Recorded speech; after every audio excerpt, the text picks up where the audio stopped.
آگے چل کے انہوں نے صحابہ کرام خاص طور پہ حضرت ابو بکر صدیق، حضرت ابو ہریرہ، حضرت علی المرتضیٰ، حضرت ابن مسعود، حضرت ابو ذر اور حضرت سعد بن ابی وقاص اور بعد میں حضرت عبد الرحمن کے حوالے سے حضرت حسان بن ثابت رضی اللہ عنہ، حضرت عبداللہ بن رواحہ اور حضرت جعفر رضی اللہ عنہ کی خطیبانہ آن بان کا بھی ذکر کیا ہے۔ صحابہ اکرام کے حوالے سے وہ لکھتے ہیں کہ یہ نعتیہ شوق ہی تھا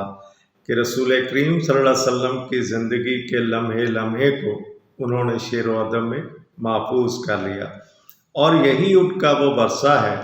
جو قوموں کے عروج کا سبب بنا اور بجا طور پر انسانیت نے اس سے جلا پائی، اور قیامت تک یہ سلسلہ انسانیت کی تقدیر بدلتا رہے گا۔ پھر نعت کے حوالے سے محترم شاہ صاحب نے، علامہ سید ریاض حسین شاہ صاحب نے جو پہلو اور زاویے بیان کیے ہیں، ان میں ایک تو ایمان کے ساتھ ان کا تعلق واضح کیا ہے، پھر نعت کے دوسرے جذبے کو اجاگر کیا ہے جسے انہوں نے ایثار و اطاعت اور عمل سے مربوط کیا ہے۔ وہ لکھتے ہیں پہلے نقطے کے تحت کہ حضور سے محبت رکھنا، آپ کا ذکر کرنا، آپ پر درود و سلام پڑھنا، آپ کی سیرت کی جستجو کرنا، آپ کے میلانات اپنانا، آپ کی حیات سعید کو سمجھنا، آپ کی دعوت کریمانہ کو سننا اور آپ کے ایک ایک عمل کو محفوظ کرنا، آپ کے علمی اور دینی سرمایہ کو اگلی نسلوں کی طرف منتقل کرنا تقاضۂ شریعت ہے، اور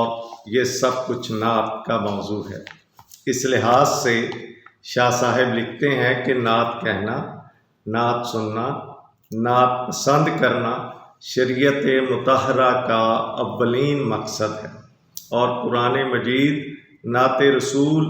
کا ایک انمٹ اور لازوال نقش ہے۔ نثر کے میدان میں حضور کے لائق صد صفت اور عظیم صحابہ نے بلا شبہ یہ منشاء شریعت پورا کیا ہے۔ البتہ شعری نعت کے میدان میں محبتوں، عقیدتوں اور کیفیات کی بھرمار ہے۔ تلمیحات، استعارات اور تشبیہات کے آئینے میں حضور کی خوب تعریف کی گئی ہے، لیکن آپ کی سیرت و صورت، حسن و جمال، رنگ و ادا، دعوت و تعلیم، صدق و امانت، تہذیب و صفات، سیاست و معاش، معجزات و آیات، عدالت و نجابت، حرب و ضرب، وقائع اور سراپا، امانت و دیانت، جود و سخا، فضل و عنایت اور علم کو تاریخی ضرورتوں کے تحت دامن نعت میں سمونے کی بھرپور کوشش نہیں ہوئی، جس کی ضرورت جوں کی توں موجود ہے کہ شاہ نامہ اسلام کی طرز پر نعت رسول صلی اللہ علیہ وآلہ وسلم کی یہ گراں بہا دولت شعر و ادب کے دامن میں محفوظ ہو جائے۔ جو دوسرا نقطہ ہے شاہ صاحب نے بیان کیا، جذبہ ایثار و عمل، اس حوالے سے وہ لکھتے ہیں کہ رسول کریم صلی اللہ علیہ وسلم کے حلیہ اقدس، آپ کے ظاہر و باطن اور آپ کی سنت و ادا کو رب کریم نے انسانیت کے لیے واجب الاطاعت قرار دیا۔ گویا حضور کی حیات مسعود کے مختلف پہلو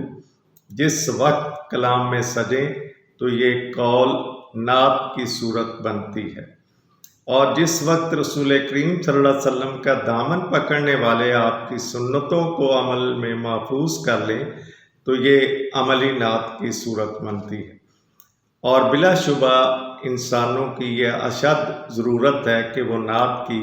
اس قسم کی طرف بھی توجہ دیں، اس لیے کہ ان کی اصل ذمہ داری یہی ہے۔ اس حوالے سے شاہ صاحب نے غالب کا معروف شعر دیا ہے کہ غالب ثنائے خواجہ بیزاں گذاشتیں کہ آن ذات پاک مرتبہ دان محمد است۔ اس حوالے سے وہ لکھتے ہیں کہ یہ نعت گوئی کا حق ادا نہیں ہو سکتا، بلا شبہ یہ کوشش بھی پروانہ نجات ملنے کے مترادف ہے۔ آگے چل کر مولانا شاہ احمد رضا خان بریلوی کے حوالے کا ایک بڑا معروف قول ہے، اس کا اقتباس دیا ہے کہ حقیقتاً نعت شریف لکھنا بہت مشکل کام ہے جس کو لوگ آسان سمجھتے ہیں۔ اس میں تلوار کی دھار پر چلنا ہے۔ اگر شاعر بڑھتا ہے تو الوہیت میں پہنچ جاتا ہے، اور کمی کرتا ہے تو تنقیص ہوتی ہے۔ البتہ حمد آسان ہے کہ اس میں راستہ صاف ہے، جتنا چاہے بڑھ سکتا ہے۔ غرض حمد میں اس جانب اصلاً کوئی حد نہیں، اور نعت شریف میں دونوں جانب سخت حد بندی ہے۔ محترم ناظرین، علامہ سید ریاض حسین شاہ صاحب مضمون کے آخر میں لکھتے ہیں کہ اہل ادب کے نزدیک نعت کا مفہوم کچھ بھی کیوں نہ ہو، اس کے لیے بحروں کے چناؤ میں کوئی بھی طریقہ استعمال کیا جائے، اصل ذوق اہل محبت اور اہل عشق کے ہاں حضور صلی اللہ علیہ وآلہ وسلم کا تصور، آپ کی محبت اور پھر آپ کی محبت میں رونا رلانا، آپ کی مدح و ستائش کرنا، آپ کی زیارت کے لیے بےتاب ہونا، دل کی تاروں پر زبان کی ہم آہنگی کے ساتھ صلاۃ و سلام پڑھنا، آپ کے حکم پر تن من دھن وارنا، آپ کے ادب میں حفظ قول و عمل بجا لانا، سب نعت ہے۔ اور اس لحاظ سے ہر مسلمان نعت گو ہے،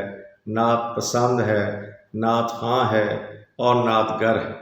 کتاب و سنت کا تقاضا یہی ہے کہ دنیا کا ہر انسان حضور صلی اللہ علیہ وآلہ وسلم کی نعت میں ڈھل جائے۔ ناظرین محترم، یہ قبلہ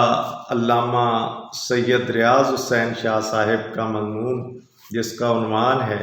نعت کیا ہے، مسرور کیفی مرحوم کی یاد میں شائع ہونے والے جہان حمد کراچی، یہ کتابی سلسلہ ہے، اس میں شائع ہوا، جس کے ایڈیٹر محمد رمضان میمن ہیں، اور اس میں کئی اور مضامین بھی ہیں۔ تو اللہ پاک ہمیں اس گفتگو کا، آپ کو سننے کا اجر عطا فرمائے۔